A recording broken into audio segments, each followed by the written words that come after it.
ایک کسی نے پوچھا کہ ایک امام صاحب ہمارے بڑے صحت مند ہیں اور دو بیٹے ان کے فورن میں کام کرتے ہیں، باہر سے پیسہ بھیجتے ہیں۔ انہوں نے پرانے گھر پہ بھی بڑا پیسہ لگایا، نیا گھر 50-55 لاکھ کا بھی بنایا، بیٹی کی شادی کی تو 20 لاکھ اس میں خرچ کیا،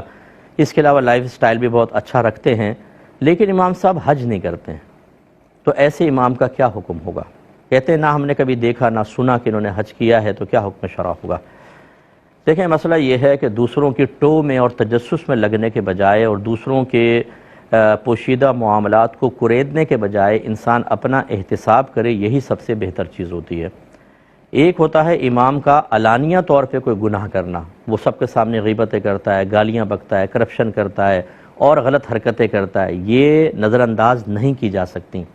اور اگر ایسے امور ہیں کہ جن کو کریدیں گے تو پتہ چلے گا، ورنہ وہ پوشیدہ امر ہیں، ان کی ٹو میں لگنا یہ بالکل منع ہے۔ وَلَا تَجَسَّسُوا، اللہ نے قرآن میں واضح طور پہ فرمایا کہ دوسروں کے عیب تلاش کرنے کے اندر مشغول نہ ہو جاؤ، اس کو منع کیا۔ تو ہو سکتا ہے امام صاحب کے ساتھ کوئی شرعی مجبوری ہو،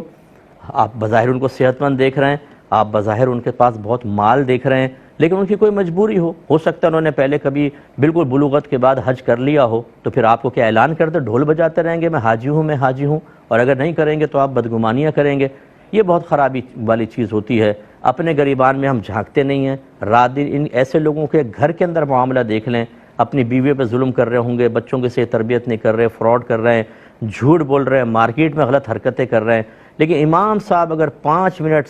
امامت کے مصلی پر لیٹ ہو جائیں تو یہ باتیں ایسی ایسی بڑی بڑی کرتے ہیں، کچھ انتہا نہیں۔ تو جس ساحل نے یہ مجھ سے کویسچن کیا، اگر وہ سن رہا ہے وہ کہے گا مفتی صاحب نے تو مجھے ہی پکڑ لیا، تو میں آپ کو پکڑ اس لیے رہا ہوں میرے بچے کہ آپ نے یہ غلط حرکت کی ہے۔ ایک امام صاحب اگر ہیں ان کا ادب کریں، احترام کریں، اور یہ کوئی اعلانیہ گناہوں کے اندر نہیں آتا ہے، کیا ان کی شرعی مجبوری آپ کو کیا پتہ؟ اس لیے ان چیزوں کو نظر انداز کریں۔ اور یہ پیغام ان تمام نمازیوں کے لیے ہے جو مسجد میں جانے کے بعد امام کو بہت ہی احتسابانہ نگاہوں سے دیکھتے ہیں اور کوشش کرتے ہیں کریت کے کوئی خطا نکلے اور آپ کمیٹی کو بتائیں اور امام صاحب کو فارغ کریں۔ ایسے لوگ اپنے لیے آخرت کی بربادی کا سامان کر رہے ہیں۔ آپ کی غلط نظریات، آپ کی غلط سوچ، غلط فکر، غلط احتساب کی بنا پر کسی کے ساتھ ظلم ہو گیا تو یاد رکھیے کہ سب میدان محشر میں صفوف میں کھڑے ہوں گے۔